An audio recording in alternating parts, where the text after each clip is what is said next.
ஒரு இந்திய ராஜாவோட கராஜில் பார்த்தீங்கன்னா, நெறைய விலை உயர்ந்த கார்கள் இருக்கு. அந்த கார்களுக்கு மத்தியில பார்த்தீங்கன்னா, ஒரு கருப்பு மேபாக் கார் நிக்குது.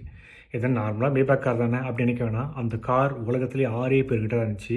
அதை விட முக்கியம் அந்த காரை அந்த ராஜா குடுத்தது ஹிட்லர். 1935 காலகட்டத்தில பார்த்தீங்கன்னா, மகாராஜா பூபிந்தர் சிங் அப்படின்றவர் வந்து பஞ்சாப் மாநிலத்த ஆண்டுட்டு இருந்தார். நெறைய செல்வ கொழிப்போட இருக்கிறவரு, அதோட இருக்க காசெல்லாம் வந்து காராவும், பொருளாவும் வாங்கி போடுவார். இது தவிர பார்த்தீங்கன்னா, அவர் யூரோப், ஆஸ்திரேலியா மாரி பல நாடுகளுக்கு சுற்றுப்பயணமா போவார். அதான் 1935ல பார்த்தீங்கன்னா, அவர் ஜெர்மனி வரார். அப்படி வந்தவர் ஹிட்லர பார்க்கணும்னு ரொம்ப விருப்பப்படுறாரு. ஹிட்லர் ஒரு 15 நிமிஷம் அப்பாயின்ட்மென்ட் குடுக்குறாரு பார்க்கறதுக்கு.